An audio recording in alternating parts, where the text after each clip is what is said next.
आप कितना भी मेहनत कर लीजिए, कितना भी दौड़ लीजिए, सफलता आपको नहीं मिलने तक आप ये नहीं देखेंगे कि आपके ऊपर किसी ने तंत्र क्रिया तो नहीं किया हुआ या फिर कौन से बड़े ग्रह की पीड़ा है जो आपके हाथ और पैरों में बेड़ियां जकड़े हुए हैं, जो आपकी मेहनत को बेकार कर रहे हैं, आपके प्रयासों को निरर्थक कर रहे हैं। मैं इसी विषय पर आपसे चर्चा करूंगा, क्योंकि कामयाब हर व्यक्ति होना चाहता है और कामयाब हो भी सकता है, कामयाब हो भी जाता है उसकी मेहनत पर, बशर्ते किसी के द्वारा कोई रुकावट जीवन में नहीं आनी चाहिए। आप सभी को नमस्कार, जय माई की। माँ बगलामुखी के प्रिय दर्शकों, साधकों सभी को नमन। माँ बगलामुखी की कृपा सदैव आपके ऊपर बनी रहे। कोई ना कोई बाधा होती है जो जीवन में आपके व्यापार कार्य को रोक देती है, आपको धनवान बनने से रोकती है। यहाँ पर प्रयास हर व्यक्ति करता है, निरंतर करता है। उसी के लिए मैं आपको बताऊंगा समाधान क्या करना चाहिए। एक बार आप इस तरफ भी देखिए कि किसी ने कहीं तंत्र तो नहीं कर दिया है, कोई बड़े ग्रह की पीड़ा तो नहीं है, क्या है ये जानना आपके लिए अति आवश्यक है।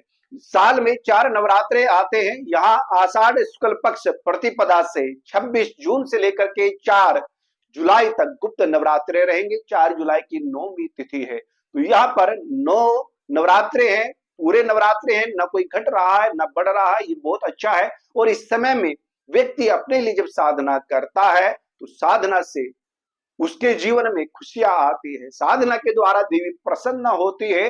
कोई भी ग्रह बाधा हो, कोई भी तंत्र क्रिया हो, कोई भी मुकदमा चल रहा हो, कोई भी बाधा व्यापार कार्य में हो, नौकरी में हो, नौकरी का ना लग पाना, विवाह का ना होना, स्वास्थ्य को लेकर के चिंता बनी हुई है, सबका समाधान देवी कृपा से होगा।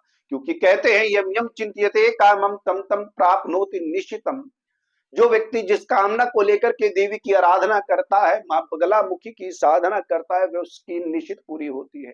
आपको 9 दिन विशेष साधना करनी चाहिए। रात्रि के समय आप दिन में सोइए, रात्रि को साधना कीजिए। 10 बजे से लेकर के 2 बजे के मध्य में आप मां बगलामुखी की साधना करते हैं तो तंत्र क्रिया बड़े से बड़ा प्रयोग भी विफल हो जाएगा। आपका कार्य बांधा हुआ हो या फिर कोई इस प्रकार तंत्र किया हो कि दरिद्रता जीवन में बनी रहे, कर्ज की स्थिति बनी रहे, आपका कोई भी कार्य ना बने, तब आप 10 बजे से 2 बजे तक 4 घंटे में मां बगलामुखी का ध्यान लगाना है, जप करना है। उस स्थिति में आप देखेंगे आपका अनुष्ठान करते करते 9 दिन तक ये जो बाधा है वह सब तक नष्ट हो जाएंगे। इसमें आपको अलग अलग तरीके के अनुभव भी होने लगेंगे, अनुभव भी दिखाई देंगे, आपको एहसास भी होगा, आपको लगेगा कि मंत्र जो जप हो रहा है, कोई बाधा कट रही है, आपके ऊपर उसका प्रभाव भी दिखाई देगा। पर आपको मां बगलामुखी का ध्यान करते रहना है। इसमें सर्वप्रथम आपको गुरु दीक्षा लेना चाहिए। बिना गुरु दीक्षा के, बिना मंत्र लिए मंत्र ना जपे।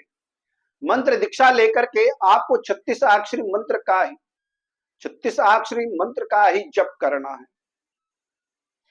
36 अक्षरी मंत्र बताया गया है, 36 अक्षरी मंत्र पूर्व वीडियो में बताया गया है। 36 अक्षरी मंत्र का जप करना है और इसी मंत्र के द्वारा आपको प्रयास करना है। 10 माला प्रतिदिन आप निकालें। 10 माला प्रतिदिन निकाल के 9 दिन में आपको 11,000 जप करना है।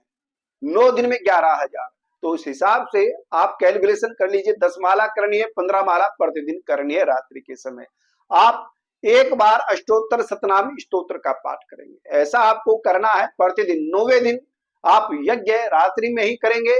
जो माता की सामग्री है, हल्दी, पीली सरसों, केसू के फूल, पीली हड़ताल, गूगल, लोबान, सेंधा नमक, इन सामग्री को मिलाकर के हवन करना है। कन्या पूजन, कन्या भोजन भी आपको करना है।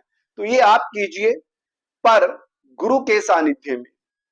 स्वतः ही आप करने लगते हैं तो आपको पता नहीं चल पाएगा मंत्र का प्रभाव कैसा हो रहा है। कहीं शत्रु की क्रिया आप पर अटैक ना कर दे, ये भी आपको ध्यान रखने की आवश्यकता है। इसलिए समय समय पर मार्गदर्शन लें, गुरु को बताएं जो आपको अनुभव हो रहे हैं। इसलिए कहा गया है कि स्वतः साधना नहीं करनी चाहिए, गुरु के सम्मुख या गुरु के सानिध्य में ही मंत्र को जपना चाहिए, तभी पीड़ाओं का निवारण होगा।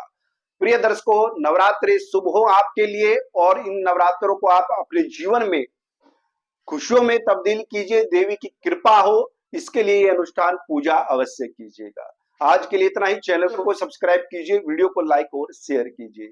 जय माई की।